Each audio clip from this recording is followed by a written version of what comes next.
What's going on, everybody? We are back. We got episode number 121 of the Club and Sub podcast. Tonight we're talking UFC Vegas 68. It's Spivak versus Lewis, one of the strangest cards of the year. As usual, you got me, John, and MMA Fox. Lags not with us tonight, but we are joined by a guest. He is the artist formerly known as Just Win Baby, now Fight Night Bets. Rich, how are you doing tonight? How's it going, John? Yeah, all good, mate. Yeah, Fight Night Bets from now on until I say otherwise. Maybe I'll go back to Just Win Baby. We'll see. Undecided. What are your thoughts on the card generally? Trash, to be honest. But it's some UFC in it, so I'm not going to complain too much. I'd rather have some shit fights than no fights at all. Yeah, late start for you. What is it, 3 a.m.? Yeah, but I work night shifts. I start at midnight, so and I don't have to do anything in my job. It's like a security thing. It's pretty relaxed, so I get to watch the whole card, man. Yeah, that's fair. That's fair. All right. So yeah, with that, guys, if you like the show, please drop a like and subscribe. We're gonna jump right into it. First fight of the night, we got Tyra taking on Jesus Aguilar. Rich, what do you think here? Yeah, the line's probably justified. Mega wide, obviously, but it's justified. This Mexican guy, he's tiny reach, tiny in stature, gives up the takedowns. Everyone knows that's what's his name, Tara's game. So yeah, I expect him to finish in round one. The only thing I will mention on the fight is I don't think it's going to be a submission. I think that's just a bit too obvious, too square. I think the Mexican is tough, and I think taking the KO prop at like plus 500, quarter of a unit or something might be a bit of a sharp play. But yeah, not too much in depth thought on that one. It's pretty basic what's going to happen. Yeah, I mean, I feel similarly. I was hoping we'd get like a pretty standard Tyra minus 350, minus 400 to bet, but obviously, like you said, this is juice to the gills. Yeah, I don't really have much to add. He should do whatever he wants to him. Aguilar was getting grappled by an opponent who can't grapple in contenders. Tyra is obviously a very, very, very good grappler. He should really just walk through him here. Moving on, though. Interesting fight. Jun Young Park. He's taking on Dennis Lululin. Park currently minus 230, Lululin plus 190. Anything here? Yeah, I think the line's crazy to have Park at like minus 200 range. I think it's a dog or pass situation for sure.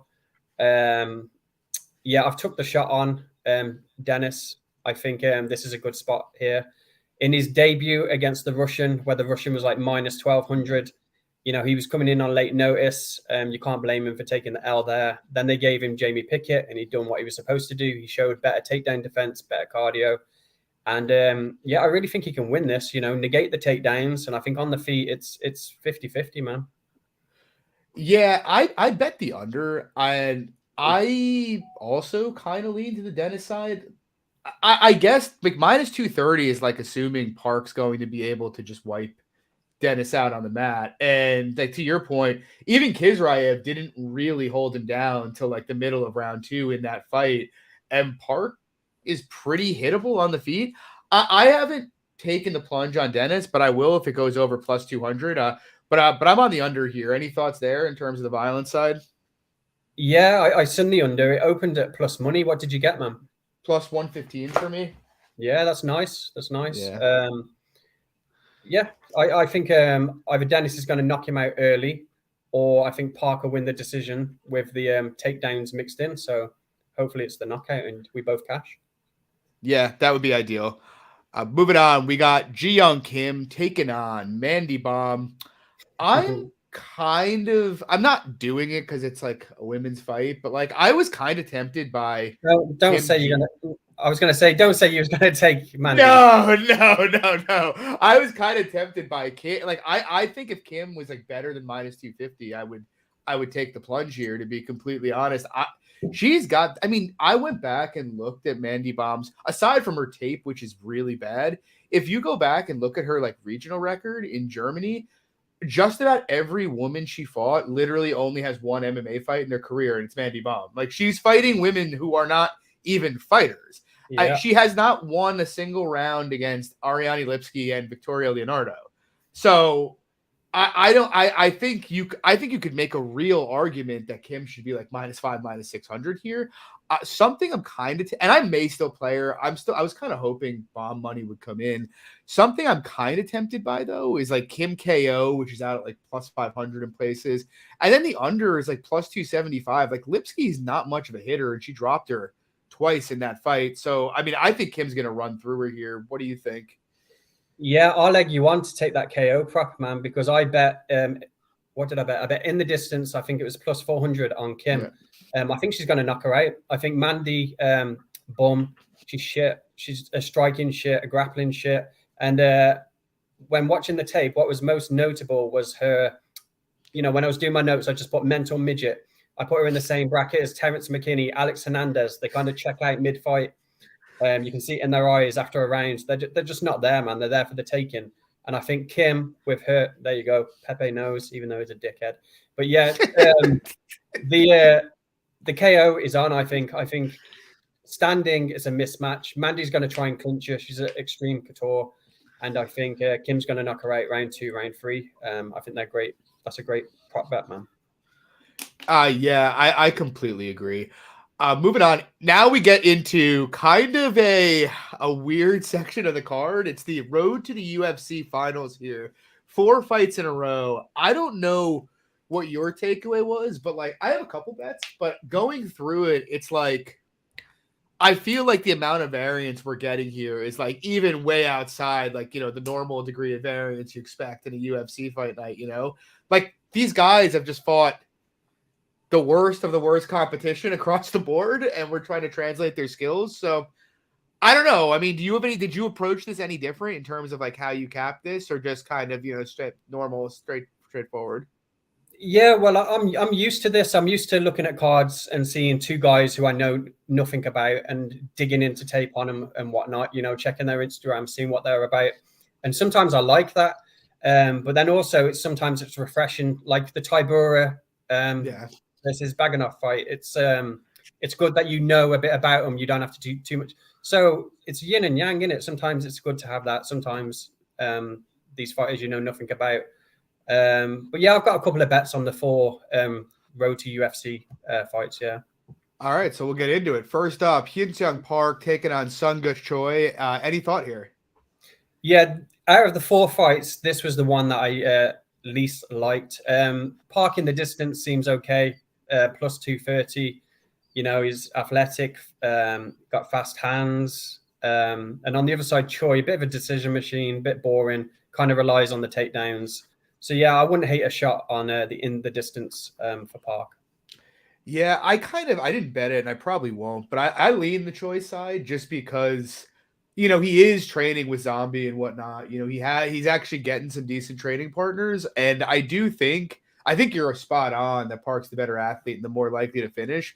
But I do think if like one of these guys is going to land like 5-6 takedowns and look potentially like a decent sized favorite, it could be Choi. But with that said, it's hard. Like you said, it's hard at this number to back a guy whose only win equity is likely a relatively close decision. So I'm passing it for now. Moving on, Anshul Jubli, or no, sorry, not Anshul Jubli. We got Rinya Nakamura taking on Toshiomi Kazama. I actually bet Kazama here, very small. I'm not like passionate about it, but Nakamura to me, I feel like he's getting talked up and hyped up. Like he's some Dagestani wrestler and not some Chinese or Japanese like world champion. He hasn't really wrestled in any kind of meaningful league. The guys he's fought are largely bums. And, you look at his striking, he has a knockout in road to UFC, but the guy's got no defense. He just wings gigantic hooks. Kazama's, he's mediocre, but he's got a grappling base. I don't think Nakamura is going to run through him there. And kind of like what I said about his striking, yeah, Nakamura is more powerful, but he's going to be there to be hit. Like it's kind of hard for me to look at Nakamura's game and be like, this is a -400 fighter, So I'm on Kazama small. What do you think? I think Kazama is shit. He's labeled as this BJJ guy, but from everything I'm seeing, 1, he struggles to get the fight to the ground, and 2, once I've seen him get it there, he's no like fucking Kron Gracie or even a watered version down. He's not. I've seen him just lay on top, not going for anything. And on the other side, I really like what's his name, Nakamura. Yeah, Rinya Nakamura. Yeah, I really like him. It's true what you say. He's fought bums and the rest of it, but you can only fight what's put in front of you. Sure. But I see potential in the things that I do see in him. And I think he's going to use his wrestling base defensively here, keep it on the feet, and look to strike.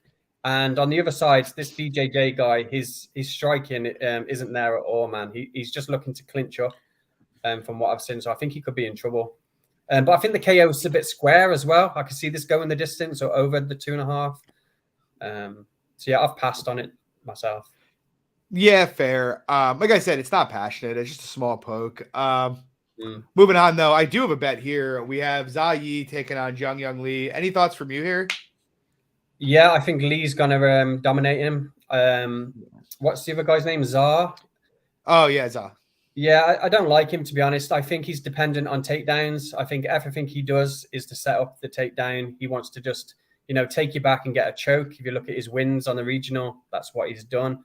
And I hate guys like that. Even the guys who are like, levels above him, they're like Grant Dawson, Joe Selecki, them type of people who their striking's average, but everything they're doing is to set up that takedown and they want to take you back and choke you out.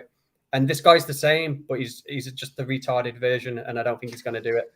To be honest, I actually bet Zha side here. I'm not passionate about it either, but I kind of look at the fight and it's like we haven't seen Lee really tested in the grappling very much. So if he keeps it standing, he's obviously going to dominate. Like I agree with that, but given like how proactive Zha is about grappling, it's enough of a question because it's like if Zha can get takedowns relatively easily, he's probably going to look like a favorite.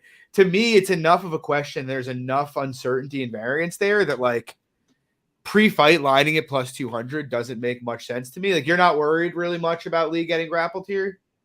No, not really, because I just don't think Zha's good enough. The things that I do like about him, he's got a nice triangle off his back. He throws that up pretty fast from what I've seen. So he's got to be wary of that Lee if Lee wants to like play in his guard for some stupid reason. But I really like Lee, man. He's like big for the weight class. He looks like he's on steroids. He looks strong in there. He really does. So yeah, out of all the Chinese guys or Korean, Asian fighters on this card, I think Lee is the one who has the higher ceiling for me. So I hope he smashes him, man, and we see him again. Yeah, fair enough. I mean, I agree about the ceiling. It's just like when I'm breaking it down, and I could be wrong, obviously, but I can't. I see it and I'm like, I haven't seen the guy grapple. Like I feel like against the guy that's going to attempt 6 to 10 takedowns, I have to, just steer into the variance here and go on the Zha side. So we'll see what happens. You're not wrong, man. Like all these Asian fighters, the ones on the road to UFC, there's a lot of unknowns. So I don't hate the dog shots on these people, man, at all. Speaking of which, this is an interesting one. This Anshul Jubli, Jekka Sergey. Any hot takes here? That's obviously the most competitively lined fight, and probably from a talent perspective, maybe the most high level here. I don't know about that.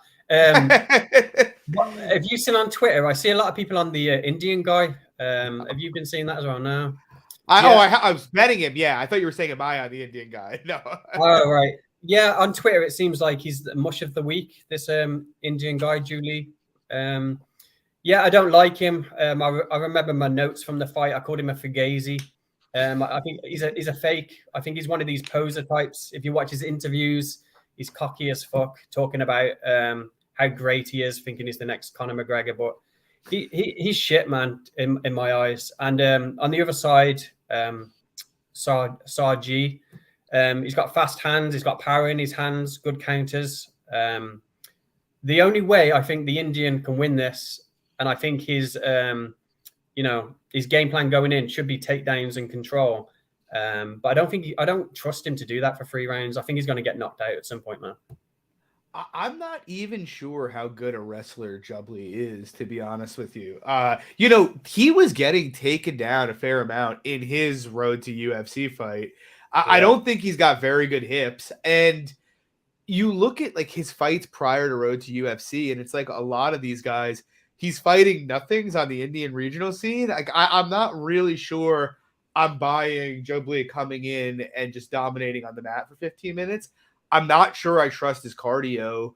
I do kind of think he's the more technical striker, but I mean, Jekka clearly hits harder. I think Jubbly is more, or I should say more, more defensively void of the two. And I think Jekka Sergey is a bit more explosive than Jubbly is, to be honest. I haven't bet it. Yeah, I'm kind of, I don't know. I haven't seen anybody really talk about it, but I kind of think Sergey landing 3 or 4 takedowns and stealing rounds is not like an impossibility, even though Jubbly is the guy from the wrestling background, you know?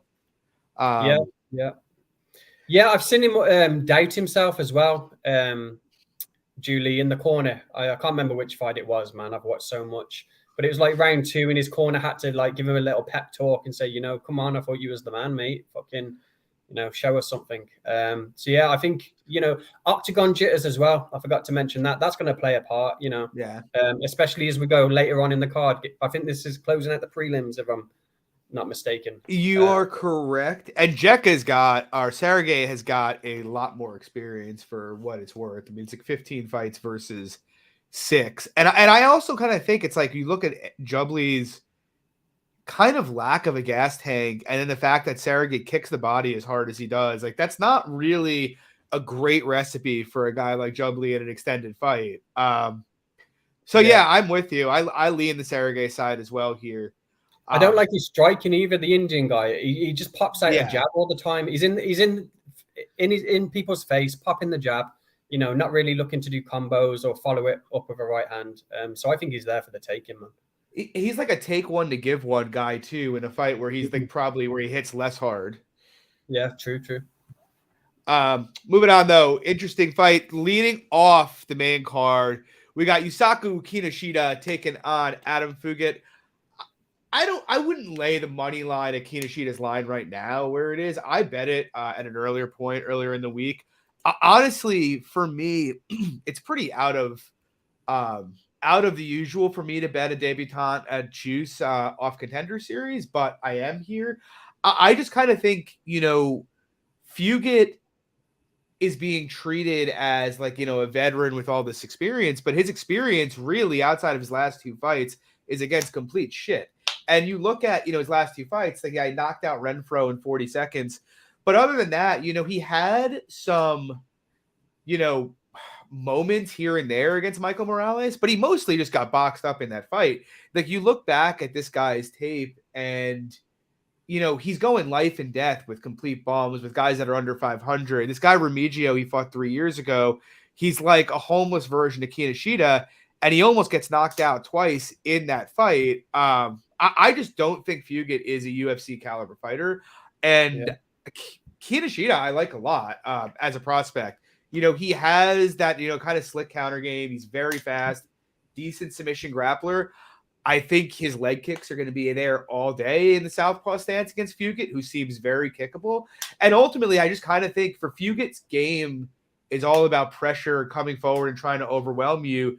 But it's going to play exactly to what Kinoshita likes to do. I don't think he has the durability for that to work here. So I either think Fugitt overcorrects to being in a patient fight, in which case he's in, you know, deep shit, or I think he likely walks on to something and gets KO'd. I think Kinoshita should be a big favorite here. What do you think, Rich? Yeah, it's did you see the line movement early in the week? I did, yeah. Yeah, that was pretty crazy to see. I don't know what people were thinking there. But yeah, I agree with you. I really like Kinoshita. I think he's a monster. I think he's going to have a good time in the UFC if given the right matchups. And Fugitt, I agree with everything you say, man. He tries to bum rush people, you know, spam leg kicks. And I think he kind of loses focus in there. It's like he doesn't have a complete game plan. And then once he's gone in, you know, throwing the leg kicks, trying to get someone out early like he did to Renfro when he was the big underdog. When that doesn't work, he'll just try, I'll try a takedown, see if that works. And what I think's got, I'll put a big stance on this fight. I'll tell you what I think is going to happen. Fugitt is going to come out hot, and after 2.5 minutes, he's going to fucking crumble in there, shoot for a sloppy takedown or something, and I think he's going to get subbed, man. I think Kinoshita is going to snatch up the neck and choke him out. Plus 800. Go put some money on it. That's actually a decent number. He's got a couple subs regionally too, I think. Decent choke game. So Hey, he's got more subs than he has KOs, if I'm not actually wrong. you're right. He has 4 subs as an amateur, and then in the pros, 1 more KO than subs. But yeah, I mean he's got a bunch. That's pretty interesting. Yeah, so we're on the Kinoshita side here. Moving on, I'm curious to hear your take here because I am pondering a bet on Duho Choi. I haven't pulled the trigger yet.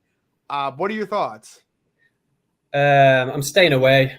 Yeah, there's a lot of things I didn't like with Duho Choi. I went back and watched the Jourdain fight. I went and watched Jeremy Stevens. And although they were both TKO losses, they weren't like, he didn't get knocked out. He got hit. He didn't like it. So he shelled up. I think he's happy when he's the hammer, bullying people and having a pretty fight at distance, using his accuracy. But if you put it on him like Jeremy Stevens does, or your game as fuck like Charles Jourdain, he doesn't like that. So it's all down to what Kyle Nelson wants to do. And I don't trust Kyle Nelson because he's shit too. So yeah, with the 3 years off for Choi, I'm staying away. But I don't blame people. When they see minus 180 on Choi against Nelson, it's quite tempting to take, but not for me. Yeah, if I'm not mistaken, Choi is being lined similar here than he was to, Jeremy Stevens when Stevens was ranked, I think 15th in the UFC at the time. Okay. Yeah, something like that. But I mean, it was Stevens near his peak at least. Yeah, I haven't bet it. Like I said, I'm a bit worried. Like I actually have similar concerns to you that Choi's game can kind of fall apart a bit, in dogfights. But I just don't know that Nelson is capable of really bringing a dogfight out of him. He's got a huge speed edge here. He's got off to a fast start against just about everybody he fights. And like Nelson's the kind of guy who I kind of think he's not a Jourdain or a Stevens or someone who can kind of come on. Nelson needs to start fast. His cardio just doesn't allow him to. On top of which, I just think 45 is pretty bad for Kyle Nelson. It's where he's looked his worst in the UFC. And so now he's back at 45. His gas tank's very likely to be shit. His durability's never been great. He's fighting a much better fighter. I think Nelson needs to clip him early here. The thing is, I would look to wait for Choi live ordinarily, except I think Choi's going to piece him up in the early minutes of this fight. So I don't even think you get a decent live line. So, I'm leaning towards the Choi side here. I'm likely going to bet him. I just think he's too much for Nelson. I think the under was minus 160, something like that, if I'm not wrong. Is it 1.5 or 2.5? I think it was 2.5, which seems decent at, what is it, minus 160? I'm trying to find it right now. Okay. I don't see it listed on best fight odds. Minus 160 would be really good if that's the case. Yeah, I think it ends in round 1. Like you say, I think Nelson, his cardio has always been trash. Maybe fight to end in round 1 if you can get like plus 200, something like that. Worth a shot. I don't know. I'm staying away myself. Well, I know you have a hot take on the next fight, or not a hot take. I know you have a take, and I also have a take on the next fight. We got Marcin Tybura taking off Blagoy Ivanov. I'll tell you what I think, and then you can tell me why I'm wrong. We got I like Ivanov here. I have ridden Tybura over and over again throughout this late stage run of his career. I'm hopping off here though. I don't have like a ton of passion on the Ivanov side. I made him a small favorite myself. My view is like Tybura is probably not going to be able to dominate the grappling. Ivanov comes from a grappling background himself. Obviously, he's a tough guy. He's a tough submission artist.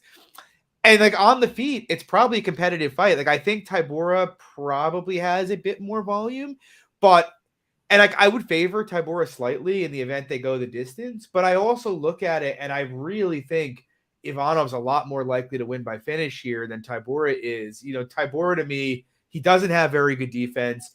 2 years ago, everybody was saying he's chinny. Now everybody's acting like all his fights go the distance as if, that's not a thing anymore.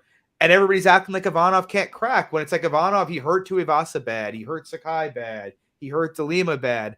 He hasn't KO'd anybody yet, but I do think he's an average hitter for heavyweight, which I think is enough to get Tybura out of there. So like I lean Ivanov slightly here. I do think he should be able to neutralize the grappling. And while I think it's a close fight, I just think he has a lot more finishing equity. So tell me why I'm wrong, Rich. So just before I do, are you making a bet on him then, based on that? I did bet on him, yeah. Money line. Money line. I have plus 160, I think. Okay, we'll have to have a side bet or something. All maybe right, not. we can maybe side not bet. me. But yeah, so Tybura is going to knock him out. That's the short of it, and I'll tell you why. Tybura doesn't need to grapple with him to win the fight. He doesn't need to take him down. So you can just cut that nonsense out straight away. And there's a point of diminishing return with these people. He's 36 now. I know he's been durable in his fights. I know he's been stabbed 100 times and survived it. He's some hero. Listen, when I was doing tape, that came up in every single fight of his from the commentary. So yeah, where was I? I've gone off track. Yeah, he's been stabbed. Yeah, he's been stabbed 100 times and survived. It's a miracle. His cardio is lacking, man. You watch his recent fights, though. Even De Lima took him down in round 3. And De Lima's a round 1 or bust fighter, notoriously. So I think his cardio, I think he's going to be competitive round 1, and then Tybura's going to knock him out. I think he falls off a cliff, man. Go and watch some of his recent fights. After round 1, he's gassed as fuck. And yeah, that's the main thing, man. The cardio. And the durability is going to go. Why wait until Tybura knocks him out and then bet him in his next fight to get knocked out? You got to get in there early, man. And I am at plus 450 on Tybura. Tybura KO. You went the Tybura KO route. I did, right. And I put a load of units on him by money line. He's my biggest bet of the card. I wasn't supposed to say that because I fucking obviously give him my bet. But whatever, yeah. Tybura, biggest bet of the card. Go put a bet on. All right. We're gonna see what's gonna happen here. We can make a bet on the side if you'd like, or figure something out. For sure. And before we carry on, because obviously there's someone in the comments saying we were promised an appearance from A Man Bets MMA. What the fuck is this? So yeah, I just clear that up. I started my account Just Win Baby. It was Just Win Baby for 5 or so years. Some retard come up to me and told me they wanted to buy my account, and they offered me a load of money, and I accepted. So first it was Man Bets MMA, and then they wanted Fight Night Bets. We're settled on Fight Night Bets, and they pay me a monthly fee, and I'm happy as fuck about it. So there you go. So this is, in fact, Man Bets MMA. Exactly. Formerly known as Just Win Baby. The names don't matter, man. The bets are the same. They're always cashing, so it doesn't matter what the name is. Call me Susan if it makes you happy. Fight Night Bets. You know what's funny? When you first swapped over to Fight Night Bets, you had like a really bad card, and I was like, I wonder if it's not Rich behind the account anymore. I got DMs about that. People asking me, are you still making the bets? I said, yeah, man, I just had a bad night. Maybe the money they gave me went to my head and I got a bit lazy. Whatever. But yeah, it's Fight Night Bets for the foreseeable. Maybe I'll change it back to Just Win Baby in the future. Who knows? But who cares, man? Well, moving on to one of the worst co-mains of the year, we got Da-Un Zhang taking on the Brown Bear, Devin Clark. Do you have a strong take here? Not really, but I wouldn't be surprised if you've bet Clark. No. Let me ask you, though. Obviously, all the Asians aren't going to win on this card. Who do you think is the letdown spot on this card, then? Of the Asians? They can't all win, surely. I would think Lululin, maybe. It could be Clark, I guess, but I'm just. I mean, what do you think? Who do you think? I would say Lululin or Clark are the two most likely of the non-Asians to win. I think Lululin is the best underdog, to derail the the Asian fighters. But yeah, in this fight, what was I going to say? So Clark, he's lost 7 fights, 6 of them were in the distance. I think if you're going to bet Zhang, you might as well take a unit shot in the distance at plus 120, plus 130, rather than take the minus 200. I think that's the sensible play. Yeah, agreed. It's funny, like you said it, and you nailed it. Like Clark is the kind of play I'd normally take a poke at, but like, dude, I watch this guy, and I feel like Clark, like the first sign of adversity he gets, he just like runs from the fight, and I can't imagine a scenario where Clark can just overwhelm Zhang for 15 minutes. I like Zhang, if you actually were to compare them neck to neck, how they perform grappling against William Knight. I know it's not a perfect comparison, but if you were, Zhang had a lot more control time than Clark did, which I think kind of speaks to Zhang's physicality. I don't think Clark can bully him. And so, in theory, Clark has the tools that maybe he could get some takedowns, be in a close, low volume fight here. But I don't trust his heart, really. I don't trust his gas. And yeah, I'm with you. I think Zhang has a real shot to crack him and hurt him and put him out here. It's not really the kind that I faded Zhang last fight, like with Jacoby, not really trying to do it again, and not after Clark's performance and the way he just fucked off against Mirzakhanov. Yeah, he's a big fucker as well, Zhang. What is he, 6'3"? Yeah, giant. Yeah, trouble taking him down, man. And he's even got low-key good subs. So maybe if Clark goes for a takedown, he hits another standing guillotine. Who knows, man? Yeah, and Clark puts his head in places it shouldn't be all the time. That sounds wrong, man. Moving on. I'm curious if you have a play here. It's a main event. It's a repeat. We're running it back. We got a fight that didn't happen. Derek Lewis taking on Sergey Spivak. I said it last time. It's funny because last time this fight happened, I was leaning the Spivak side. This time, I'm kind of leaning the Lewis side. I haven't bet it, but I considered briefly taking Lewis. I'm probably not going to. I'm just kind of happy to watch it. Maybe his KO in round 1, round 2, but I think Spivak has the tools to get takedowns here and look dominant in this fight. But also Spivak's unwillingness to put like hooks in and put in a body triangle makes me think he's probably not going to control Lewis early. And like we see it with Spivak, man, the dude is crackable on the feet, and when he gets cracked, he tends to wilt. So I do think there is, a very viable path for Lewis just exploding him early in this fight. I don't feel super strongly about it, but I mean, Lewis has fought way better competition. Like Spivak, this run, it's like Augusto Sakai, Greg Hardy, Alexei Olenek. I know Derek Lewis isn't the best grappler ever, but I mean, this would be maybe the worst loss of his entire career. So I don't know. I don't have a bet, but I've considered a Lewis poke. What do you think? Yeah, I think this is a classic dog or pass situation. People always have conversations about value. Like, how is this not value on Derek Lewis? Last time I looked, he was plus 190. You have to take like a shot on that, even if it's just a unit, man. It's in Vegas. If you look at his win rate, Vegas might as well be his hometown. When he fights in Texas, he fucking flops. It's in the small cage. So, I think that favors Lewis. And who the fuck's Spivak, man? Why, Derek Lewis has got his back to the wall, lost his last couple of fights against decent opposition. The UFC have thrown him a bone here, man. And I think he's going to take it. Yeah, not a bad take. I'm thinking about it. I don't think it's fucking crazy, honestly. It's a cool fight, though. I haven't even overthought it, man. It just makes sense. Like, I'm not even looking into it. I'm just like, yeah, you got to put a unit on Derek here, man. And like, what do they do with Spivak? If Spivak wins, he's going to be ranked like number 7 at heavyweight. Like, what are they going to do with him? Are they going to throw him into a title eliminator? Like that seems wild to me. Like that universe where Spivak's fighting for a title. Yeah, exactly. He is good at takedowns, and obviously that is his win condition, and that is going to be his path of least resistance here. On the feet, Derek's got his number. But yeah, what more can you say, man? You have to bet Derek if you're going to play this fight. Yeah, agreed.